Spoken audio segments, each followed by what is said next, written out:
Hér verður fjallað jafnréttisáætlanir fyrirtækja og stofnana. Jafnréttisáætlanir tryggja virkt jafnréttisstarf á vinnumarkaði. Jafnréttisáætlun fyrst og fremst ætlað það hlutverk að skoða og endurmeta aðstæður á hverjum vinnustað og ryðja úr vegi þeim hindrunum sem geta verið á vegi bæði kvenna og karla. Vel upplýst starfsfólk forsenda þess að jafnréttisstarf sé virt hjá fyrirtækjum og stofnunum. Fyrirtækjum og stofnunum þar sem starfa 25 eða fleiri að jafnaði á ársgrundvelli ber að setja sér jafnréttisáætlun eða samþætta jafnréttissjónarmið í mannauðsstefnu sína. Jafnréttisáætlun skal endurskoða á 3 ára fresti. Sífellt fleiri vinnustaðir fara þá leið að láta jafnréttisáætlanir sínar einnig ná til laga jafna meðferð á vinnumarkaði óháð kynþætti, þjóðernisuppruna, trú, lífsskoðun, fötlun, skertrar starfsgetu, aldri, kynhneigð, kynvitund, kyneinkennum eða kyntjáningu.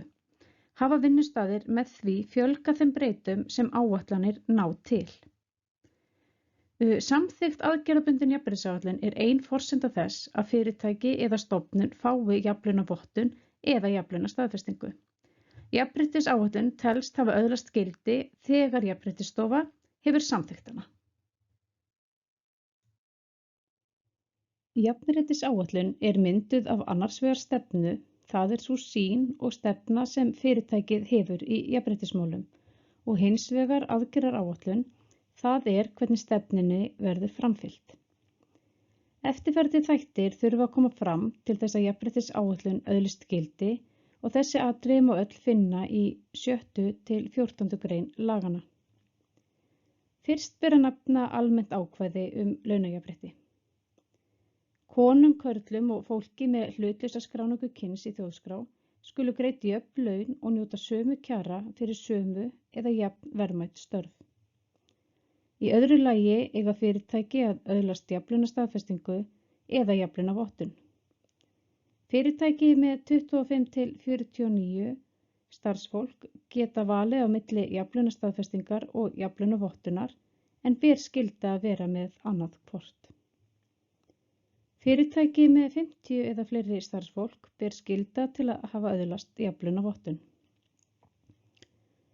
Svo það skyldur gagnvart ráðningum, en starf sem laust til umsóknar skal standa opið jafnt konum, körlum og fólki með hlutlausa skráningu kyns í þjóðskrá. Atvinnurekendur eiga að vinna að því að jafna stöðu kvenna og karla innan fyrirtækisins eða stofnunar og stuðla að því að störf flokkist ekki í sérstök kvenna og karla störf. Sérstök áhersla skal lögð á að jafna hlut kvenna og karla í stjórnunar- og áhrifastöðum. Og þeir skulu einnig gæta að stöðu fólks með hlutlausa skráningu kyns í þjóðskrá á vinnumarkaði. Einnig ber að nefna ráðstafanir til að tryggja að konur, karlar og fólk með hlutlausa skráningu njóti sömu möguleika til endurmenntunar, símenntunar og starfsþjálfunar og til að sækja námskeið. Svo það samræming fjölskyldu og atvinnulífs, en atvinnurekendur skulu gera nauðsynlegar ráðstafanir til að gera starfsfólki kleift að samræma starfsskyldur sínar og ábyrgð gagnvart fjölskyldu, óháð kyni. Að lokum ber að nefna skyldu atvinnurekenda og yfirmanna stofnana til að gera sérstakar ráðstafanir til að koma í veg fyrir að starfsfólk, nemar og notendur þjónustu verði fyrir kynbundnu ofbeldi, kynbundinni áreitni eða kynferðislegri áreitni. En varðandi alla þessa þætti þá þurfa markmiðin að vera vel skilgreind og vera skýr, eins og kemur fram hér hægra megin á glærunni. Aðgerðaráætlun skal vera góð og tímarammi afmarkaður. Árangursmat skýrt og mælanlegt og það þarf að tryggja eftirfylgni. Það mikilvægt að ábyrgðin sé skýr og að gildistími sé tilgreindur. Hér má sjá stefnumótunarferlið. Fyrst þarf að kortleggja og greina hver staðan innan vinnustaðarins. Eftir að það gert hægt að setja fram markmið og aðgerðir til að ná þeim. Síðan þarf að framkvæma aðgerðirnar og fylgja þeim eftir. Huga þarf að stöðugum umbótum og endurmati en á 3 árum liðnum hefst ferlið upp á nýtt. Nánar verður farið í hvern lið hér á eftir. Nú erum við komin að fyrsta þættinum í gerð jafnréttisáætlana og það er kortlagning og greining. Til að áætlun innihaldi raunhæf og mælanleg markmið þarf að greina vinnustaðinn og gera úttekt á þeim þáttum sem við eiga. Til dæmis er gott að vita stöðuna hvað varðar kynjaskiptingu starfa til þess að vita hvaða áherslur á að setja í ráðningum til að jafna stöðuna í starfahópum. Og sama á við aðrar aðgerðir, við þurfum alltaf að taka mið af því hvernig staðan er. Á þessu stigi þurfum við líka að horfa í aðrar stefnur. Hvar er skörun og gæta þá samræmis? Vantar eitthvað upp á og svo framvegis. Við þessa vinnu getum við nýtt okkur viðhorfs- og þjónustukannanir, hvort sem það er frá notendum, viðskiptavinum eða starfsfólki. Hvar erum við að standa okkur vel? Og verum duglega að spyrja gagnrýninna spurninga. Svo eru það niðurstöður úr fyrri stefnumótun. Hvað ætluðum við okkur fyrir 3 árum ef við höfum áður gert jafnréttisáætlun? Hvernig hefur til tekist? Erum við búin að mæla árangur og á hverju getum við byggt? Við alla vinnuna er mikilvægt að hafa starfsfólk eða fulltrúa þess með í ráðum og kynna áætlunina vel á vinnustaðnum. Markmið og aðgerðir. Markmið eiga að vera raunhæf og mælanleg og byggja á niðurstöðum kortlagningarinnar sem var rætt hér áðan. Mikilvægt er að tryggja fjármagn þar sem þess gerist þörf. Samráð við hagsmunaaðila getur einnig skilað góðum árangri. Þá eru meiri líkur á því að aðgerðum sé hrint í framkvæmd.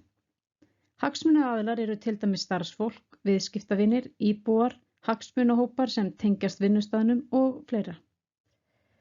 Það er eins með þessar áætlanir og aðrar að það er grundvallaratriði að stjórnendur komi að gerð áætlunarinnar, allri ákvörðunartöku og hafi þekkingu og vilja til að ná árangri.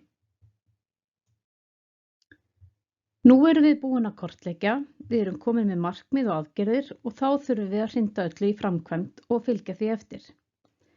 Það er mikilvægt að þeir sem beri ábyrgð hafi umboð til að taka ákvarðanir. Það er einnig mikilvægt að ábyrgðin sé rétt staðsett í skipulagsheildinni. Gagnasöfnun er mikilvæg á öllum tímum til að markmið og aðgerðir séu í takt við stöðu vinnustaðarins. Umræður áætlunina og stöðuna, bæði formlegar og óformlegar, eru mikilvægar og gott að halda utan öll gögn. Upplýsingagjöf er mikilvægur liður í að ná árangri og til þess að tryggja að starfsfólk þekki réttindi sín og skapar liðsheild innan vinnustaðarins þar sem allir vinna saman að góðri vinnustaðarmenningu. Hér má sjá dæmi uppsetningu að aðgerðaráætlun. Dæmin eru ekki tæmandi og nauðsynlegt að markmið og aðgerðir séu í takt við kortlagningu og stöðu hvers vinnustaðar. Hér til vinstri er hægt að sjá þá markmiðin, síðan koma aðgerðirnar, hver ber ábyrgð og svo tímaramminn. Þetta er að sjálfsögðu bara dæmi og hver vinnustaður setur þetta upp eins og honum finnst best. En það er mjög gott að þetta sé afmarkað og skýrt. Eins og ég sagði er þessi lista ekki tæmandi en hér getið þið séð nokkrar hugmyndir af aðgerðum og markmiðum. Hér eru svo dæmi tengt lausum störfum og endurmenntun og ef ég væri til dæmis með fjölbreyttan starfshóp nú þegar þá gæti ég sett eitthvað enn mælanlegra markmið, til dæmis gæti ég skoða hlutfall kynja í ákveðnum störfum innan fyrirtækisins og sett mér markmið að jafna hlutfalli í þeim starfshópum sem hallar á ákveðið kyn. Hér sjáið þið dæmi aðgerðaáætlun tengt 13. greininni samræmingu fjölskyldu og atvinnulífs og svo myndi ég vinna þetta svona koll af kolli.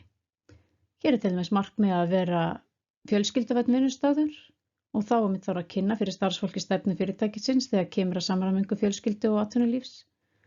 Hver ber ábyrgð á því? Það getur verið framkvæmdastjóri, mannauðsstjóri eða eitthvað slíkt og passa að þetta sé kynnt reglulega. Og svona vinn ég þetta koll af kolli. Hér eru svo dæmi varðandi þessa grein hér kynbundið ofbeldi, kynbundna áreitni og kynferðislega áreitni.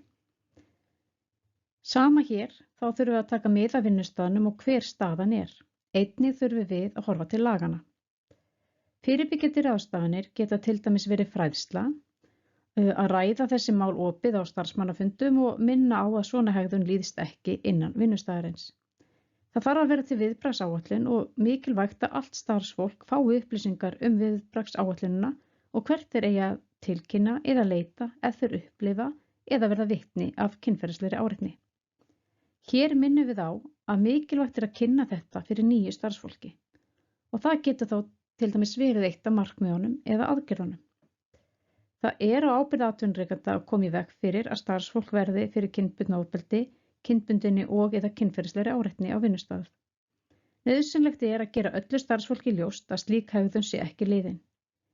Í forvarnar- og viðbragðsáætlun vinnustaðarins þarf að vera skýrt hvert skal leita með mál sem varða kynbundið ofbeldi, kynbundna og kynferðislega áreitni.